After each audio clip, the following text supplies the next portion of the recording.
हरियाणा विधानसभा चुनाव के लिए भारतीय जनता पार्टी जल्द ही उम्मीदवारों की घोषणा कर सकती है। ऐसे में यह भी दावा किया जा रहा है कि हरियाणा में जीत की हैट्रिक लगाने के लिए बीजेपी जीत हासिल करने की संभावना रखने वाले नेताओं के रिश्तेदारों को टिकट देने से परहेज नहीं रखेगी। खबरों के मुताबिक केंद्रीय मंत्री राव इंद्रजीत सिंह की पुत्री सहित कई नेताओं के रिश्तेदारों को टिकट मिल सकता है। एंटी इनकम्बेंसी रोकने के लिए, सत्ता विरोधी लहर रोकने के लिए पार्टी ने कम से कम 1.5 दर्जन विधायकों को बेटिकट करने का मन भी बना लिया है। उम्मीदवारों के नाम पर मंथन के लिए पार्टी की केंद्रीय चुनाव समिति की बैठक भी रविवार को हो रही है। आपको आगे बता दें कि विधानसभा चुनाव में उम्मीदवारी तय करने के लिए पार्टी ने राज्य की सभी 90 सीटों पर सर्वे भी कराया है। पार्टी सूत्रों ने बताया है कि सर्वे में कई विधायकों के खिलाफ जहां स्थानीय स्तर पर गहरी नाराजगी है, वहीं विधायक सीट के सामाजिक समीकरणों में फिट बैठते हुए नहीं दिखाई पड़ रहे हैं। यही वजह होगी कि उनके टिकट कटेंगे। ऐसे में पार्टी नेतृत्व की योजना है 15 से अधिक जीती सीटों पर नए चेहरों को, नए फेस को मौका देना चाहिए। विधानसभा चुनाव में केंद्रीय मंत्री राव इंद्रजीत सिंह और कांग्रेस से बीजेपी में शामिल होकर राज्यसभा के लिए उम्मीदवार बनी पूर्व मंत्री किरण चौधरी अपनी बेटियों केंद्रीय मंत्री कृष्णपाल गुर्जर और सांसद धर्मवीर कुलदीप बिश्नोई अपने अपने बेटों के लिए, तो वही रमेश कौशिक अपने भाई के लिए, विधानसभा अध्यक्ष ज्ञान प्रताप अपने भतीजे के लिए टिकट मांग रहे हैं। सभी अपने रिश्तेदारों के लिए टिकट मांग रहे हैं, अपने बेटियों के लिए टिकट मांग रहे हैं। 1 दर्जन से ज्यादा ऐसी संख्या है जो अपने रिश्तेदारों के लिए टिकट मांग रहे हैं। आपको बता दें कि बीजेपी की 21 सदस्य चुनाव समिति की 2 दिवसीय बैठक गुरुग्राम में हुई है। बैठक का मकसद सभी 90 विधानसभा सीटों के लिए संभावित उम्मीदवारों पर चर्चा करने का पैनल तैयार करना है। गुरुवार को पहले दिन की बैठक में गुरुग्राम, फरीदाबाद, पलवल और रेवाड़ी जिले के पद अधिकारियों को अलग अलग बुलाकर समिति के पद अधिकारियों की मौजूदगी में चर्चा की गई। बाकी जिलों पर चर्चा अगले दिन की बैठक में हुई है। उसके बाद हर विधानसभा सीट का जो पैनल है वह तैयार करके केंद्रीय चुनाव समिति को भेजा जाएगा। एक प्रोसेस है चुनाव से पहले उम्मीदवारों के ऐलान के लिए। बैठक में हर जिले से फीडबैक भी लिया गया है। बैठक में शीर्ष नेतृत्व ने कहा है कि जीते हुए उम्मीदवारों को ही टिकट मिलेगा। इसके लिए पार्टी किसी तरह का समझौता नहीं करने वाली। वहीं केंद्रीय चुनाव समिति की बैठक 25 अगस्त को हो रही है। इस बैठक में पीएम नरेंद्र मोदी और अमित शाह समेत कई बड़े नेता हिस्सा लेंगे, ऐसी खबर है। दूसरी तरफ बीजेपी चुनाव समिति की बैठक से पहले विधानसभा चुनाव लड़ने की इच्छा उम्मीदवारों को जो मिलना है वह उनसे शुरू हो चुकी है। विधानसभा चुनाव में सीटों के बंटवारे को लेकर हरियाणा लोकहित पार्टी के नेता और विधायक रहे गोपाल कांडा ने बुधवार को सह प्रभारी से मुलाकात की है। हरियाणा को लेकर जिस प्रकार और जिस तरीके की तस्वीरें सामने आ रही हैं, ऐसा लगता है पार्टियां बहुत मजबूती से अपनी तैयारियां कर रही हैं। मुलाकात के दौरान सीटों के बंटवारे को लेकर चर्चा की। बीजेपी चुनाव समिति की बैठक से पहले यह मुलाकात बहुत अहम है। हरियाणा लोकहित पार्टी सिरसा की सभी सीटों पर, यानी गोपाल कांडा सिरसा की सभी सीटों पर दावेदारी जता रहे हैं। वहीं किरण चौधरी ने अपनी बेटी के लिए, जो है एक तरीके से कहा जा रहा है कि केंद्रीय मंत्री मनोहर लाल खट्टर से मुलाकात की है। किरण ने अपने सोशल मीडिया पोस्ट पर लिखा कि सांसद के उच्च सदन में बीजेपी के प्रत्याशी मनोनीत होने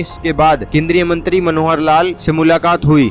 लोकसभा चुनाव से पहले ही आपने देखा होगा मनोहर लाल खट्टर को हटाकर नायब सिंह सैनी मुख्यमंत्री बन जाते हैं। उसी एंटी इनकम्बेंसी का जो एक तरीके से कहा जाए प्रभाव था, असर था, शायद उसी के लिए ये बड़ा परिवर्तन किया गया। अब देखना यह है कि जो सारे प्रयोग हैं ये कितने सफल हुए हैं, क्योंकि 4 अक्टूबर को यह पता चलेगा कि यह सारे प्रयोग जो राज्य में पार्टियां द्वारा किए जा रहे हैं, खास तौर से बीजेपी की तरफ से, वो प्रयोग कितने सफल होंगे या होंगे।